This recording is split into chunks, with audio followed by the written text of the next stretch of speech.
Life insurance corporation of India నిరుద్యోగులకు good news చెప్పింది. 2025 సంవత్సరానికి భారీ నియామకాలను ప్రకటించింది. మొత్తం 491 పోస్టులకు సంబంధించిన నోటిఫికేషన్ రిలీజ్ చేసింది.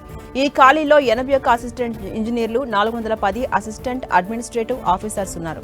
ఈ ఉద్యోగాల కోసం అభ్యర్థులు సెప్టెంబర్ 8న అధికారిక వెబ్సైట్ ద్వారా ఆన్లైన్లో దరఖాస్తు చేసుకోవచ్చు. ఈ ఉద్యోగాలకు కనీస వయసు 21 సంవత్సరాలు, గరిష్ట వయసు 30 సంవత్సరాలు. అంతేకాదు ప్రభుత్వ నియమావళి ప్రకారం వయసులో రాయితీలు కూడా వర్తిస్తాయి. ఈ ఉద్యోగాల ఎంపిక కోసం 2 దశల ఆన్లైన్ పరీక్షలు నిర్వహించబోతున్నారు. అందులో మొదటిది ప్రిలిమినరీ ఎగ్జామ్. అందులో విజయం సాధిస్తే మెయిన్ ఎగ్జామ్ రాయాల్సి ఉంటుంది. ప్రిలిమ్స్ పరీక్షకు 7 రోజుల ముందు అభ్యర్థులు హాల్ టికెట్స్ డౌన్లోడ్ చేసుకోవచ్చు.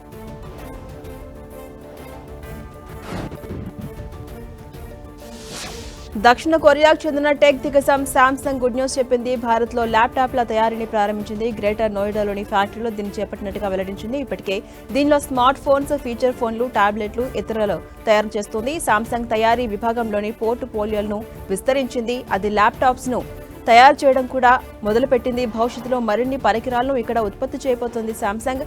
కేంద్ర మంత్రి అశ్విని వైష్ణవ్తో Samsung South West Asia president, CEO JB Park vice president SP Chun భేటీ అయ్యారు. భారత్లో తమ కార్యకలాపాల విస్తరణకు కొనసాగిస్తున్నట్టుగా పేర్కొన్నారు.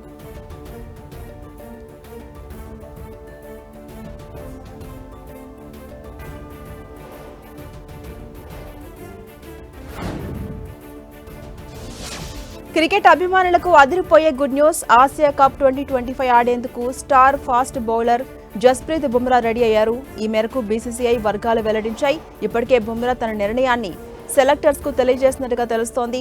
అండర్సన్ టెండూల్కర్ ట్రోఫీలో తలపడేందుకు ఇంగ్లాండ్కు వెళ్లిన బుమ్రా కేవలం 3 మ్యాచ్లు మాత్రమే ఆడాడు. ఆ తర్వాత ఆఖరి టెస్టుకు ముందు బుమ్రాను జట్టు నుంచి బీసీసీఐ రిలీజ్ చేసింది. 3 మ్యాచ్ల్లో బుమ్రా తన ప్రదర్శనతో ఆకట్టుకున్నప్పటికీ ఫిట్నెస్ పరంగా మాత్రం కాస్త ఇబ్బంది పడుతూ కనిపించారు. దీంతో అక్టోబర్లో వెస్టిండీస్తో టెస్ట్ సిరీస్ ను దృష్టిలో పెట్టుకుని బుమ్రాకు సెలెక్టర్లు విశ్రాంతి ఇస్తారని వార్తలు వినిపించాయి. కానీ ఆసియా కప్ కు ముందు దాదాపు 50 రోజులు విశ్రాంతి లభించడంతో బుమ్రా తిరిగి టీ20 ఫార్మాట్లో ఆడేందుకు రెడీ అయ్యారు.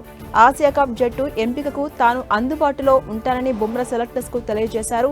వచ్చే వారం జరిగే సమావేశంలో సెలక్షన్ కమిటీ ఈ విషయంపై చర్చించబోతున్నట్టుగా తెలుస్తోంది.